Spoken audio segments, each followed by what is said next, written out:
And are you refreshed? Yes. Good. Now what?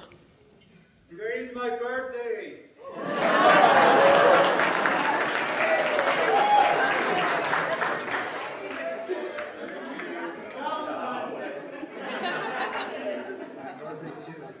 You're all a lot of trouble.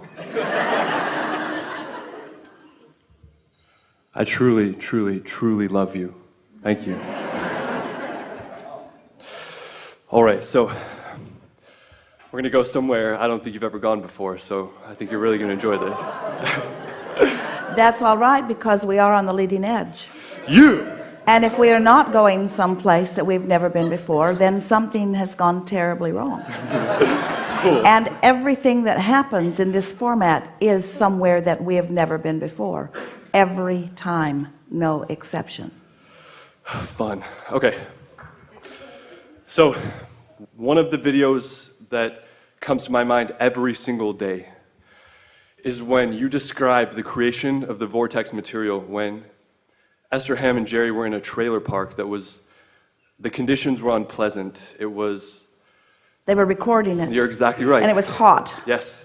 And ugly. Yeah. Right. All that they could see out of the window was a big white side of a trailer.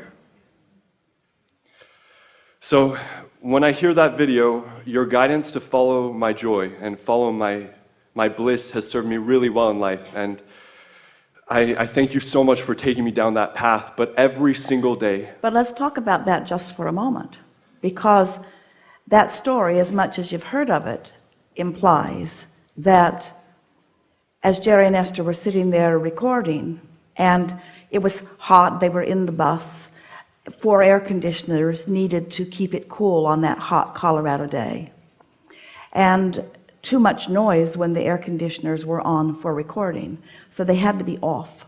So they would record for a little while and then cool the place down, and then record for a little while and cool the place down. But it was also one of the most joyful experiences of their life, right? So in this conversation about path of least resistance, when intentionality is very strong and you're on your path about something that really matters to you, then things that you might ordinarily say were big enough problems that they should have kept you from having a joyful time don't. That's what we were talking about that alignment. It's an unconditional alignment. The conditions did not have to be a certain way in order for Jerry and Esther to in that moment be satisfying everything that they were about. So what we were saying is that the alignment trumps everything.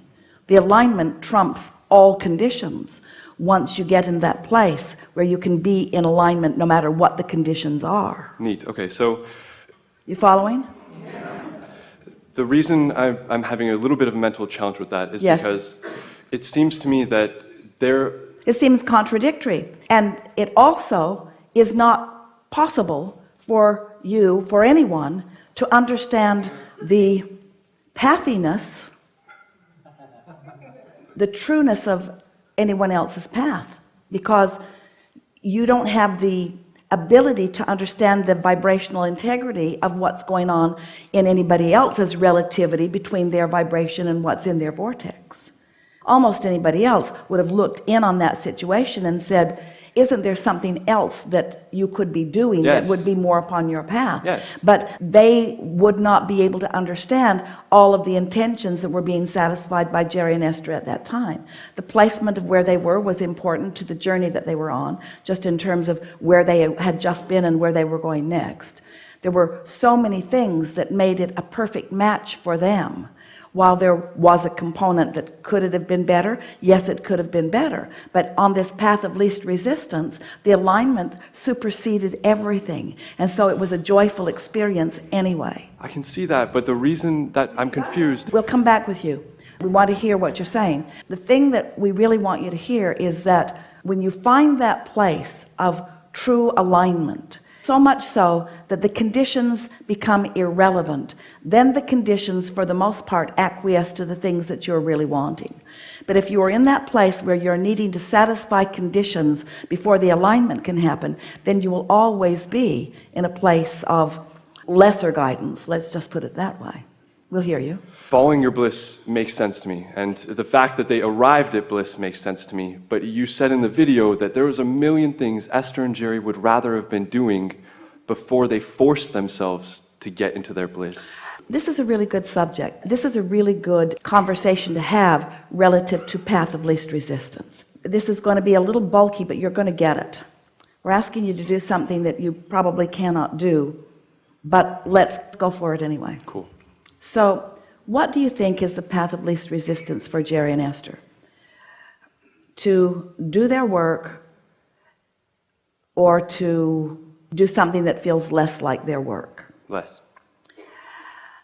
What do you think is the path of least resistance for them? Let's talk about Esther, Jerry and Esther, but at this stage of their journey. To get into that place of connecting with Source and express with clarity words with vibrational basis that satisfy their reason for being, or taking a walk through a park. Oh, they're both amazing. Well, both are good, but that's what we're saying. You can't tell for Jerry and Esther, but there was no question for them what was the path that was best for them. Okay. What do you think would be the path of least resistance? To experience the benefit of these 3 days, that they didn't need to be driving to the next destination, and to do something in those 3 days that was masterfully meaningful to both of them, or to take a walk through the park. So you're saying the deeper meaning of what they were trying to accomplish? We are saying that no one can know but you what's in your vortex. Only you can feel what's calling you.